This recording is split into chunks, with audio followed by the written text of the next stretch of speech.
En la consulta pediátrica hay pocas cosas tan ambiguas y a la vez tan preocupantes como un adolescente que empieza a perder peso y a aislarse. Hoy vamos a desmenuzar exactamente eso. ¿Cómo diferenciar un trastorno de la conducta alimentaria de una depresión? Son dos cuadros súper complejos y la verdad es que una detección a tiempo puede literalmente cambiarlo todo. Y miren, esta idea es nuestro punto de partida. Pensemos un segundo. El consultorio pediátrico es, muchas veces, el único lugar donde un adolescente tiene un contacto regular con el sistema de salud. Eso nos convierte en la primera línea de defensa. Pero claro, toda esa oportunidad se nos puede escapar de las manos si no sabemos exactamente qué estamos buscando. Ok, vamos a imaginar un escenario que seguro suena familiar para muchos. Llega una paciente de 15 años. Sus papás vienen muy preocupados. Notan que ha perdido peso, se aísla de sus amigos y sus calificaciones, bueno, van en picada. La gran pregunta que queda en el aire es, ¿qué está pasando realmente acá? Este escenario nos planta frente a un verdadero rompecabezas diagnóstico. Y para resolverlo, hay como dos grandes caminos, dos avenidas principales que tenemos que empezar a explorar para llegar al fondo del asunto. Entonces, aquí estamos, justo en la encrucijada. ¿Se trata de un trastorno de la alimentación o es más bien un trastorno del estado de ánimo? Y aquí se pone más complicado, ¿es una mezcla de ambos? Bueno, para empezar a desenredar esto, vamos a explorar la primera posibilidad. Muy bien, empecemos por la anorexia nerviosa. Y acá hay algo que es fundamental entender desde el minuto 1. Esto va muchísimo más allá de un número en la balanza. No. Hay criterios muy, pero muy específicos. El DSM-5 nos pide que se cumplan 3 criterios, 3 pilares, para poder hablar de anorexia nerviosa. Primero, la restricción de la comida, que lleva a un peso significativamente bajo. Segundo, un miedo, pero un miedo intenso, a subir de peso. Y tercero, que es clave, la alteración de cómo se percibe el propio cuerpo. Es esta distorsión, esta forma de verse que no coincide con la realidad, lo que muchas veces hace que el tratamiento sea tan difícil. Y bueno, ¿cómo se ve esto en la consulta? Ojo, porque no se trata solo de la comida. Hay que fijarse en las conductas que la rodean. Por ejemplo, esa preocupación excesiva por el cuerpo, el saltarse comidas, los ayunos largos, el ejercicio compulsivo, que no es para estar saludable, es para controlar el peso, la irritabilidad, los cambios de humor y, claro, el aislamiento. Esas son las banderas rojas que no se nos pueden pasar. Ok, si ya tenemos una sospecha, la evaluación física se vuelve una urgencia. Porque, a ver, la desnutrición no es un concepto abstracto, Tiene consecuencias orgánicas súper graves, sobre todo en el corazón. Por eso, pedir un hemograma, un panel metabólico y hacer una evaluación cardiológica no es una opción, es una necesidad para entender el daño real y el riesgo que corre el paciente ahora mismo. Perfecto. Ya exploramos la primera vía. Ahora, pasemos a la segunda gran posibilidad. ¿Qué pasa si lo que estamos viendo es en realidad la manifestación de un trastorno del ánimo, como la depresión? Vamos a meternos a fondo para ver cómo se ve este otro lado del diagnóstico. Y acá hay que hacer una distinción que es crucial. Una cosa es la tristeza y otra muy distinta es la depresión. La tristeza es una reacción normal, ¿no? Pasa algo, nos ponemos tristes y con el tiempo se va.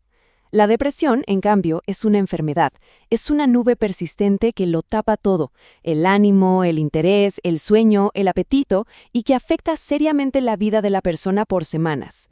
Y la depresión no es solo estar triste, no, golpea en 3 frentes distintos. En lo afectivo, vemos esa tristeza o irritabilidad constante, la pérdida de placer en todo. En lo físico, aparecen los cambios en el sueño y el apetito. Ahí puede estar la explicación de la pérdida de peso. Y en lo cognitivo, la dificultad para concentrarse, los sentimientos de culpa, lo que explica la caída en las notas. ¿Se dan cuenta, no? Todo está conectado. Y llegados a este punto, hay que hacer una pausa.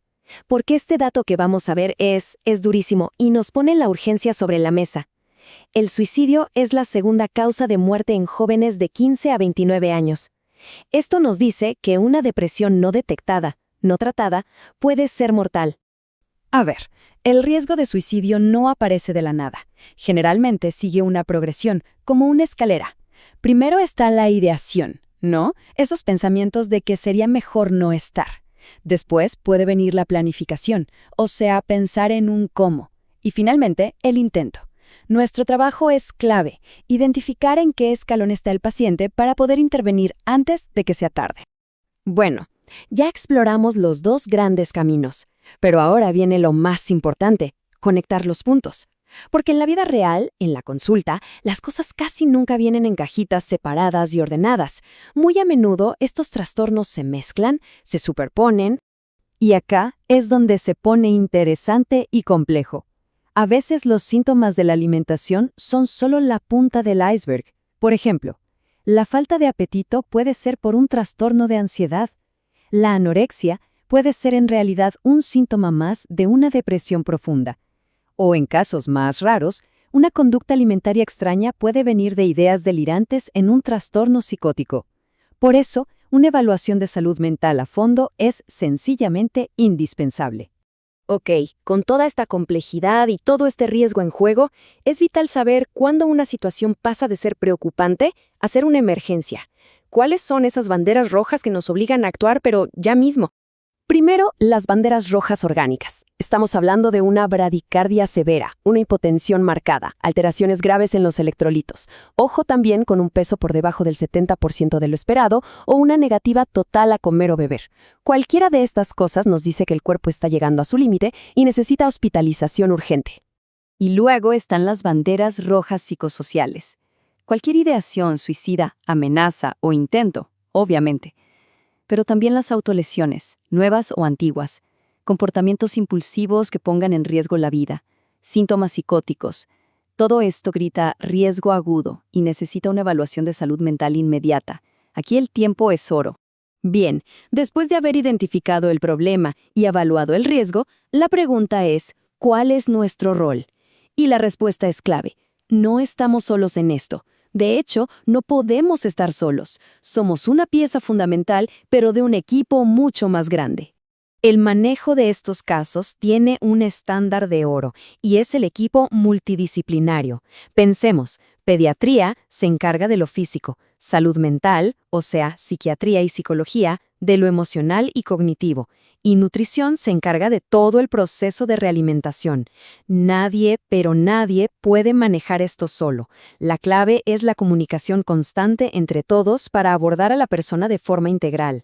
Entonces, a modo de resumen, ¿con qué nos quedamos? Primero, somos la primera línea de detección. Segundo, la historia clínica y el examen físico tienen que ser súper completos. Tercero, siempre evaluar tanto síntomas alimentarios como del ánimo. Cuarto, hay que preguntar directamente sobre el riesgo de suicidio sin miedo. Y quinto, y quizá lo más importante, colaborar. Buscar ayuda de especialistas en salud mental desde el principio. Al final del día, el conocimiento es nuestra herramienta más poderosa. El próximo paciente ya está en la sala de espera, y quizás venga con esos mismos síntomas ambiguos de los que hablamos. La verdadera pregunta es, ¿estaremos listos para ver más allá de lo evidente? ¿Para hacer las preguntas que realmente importan?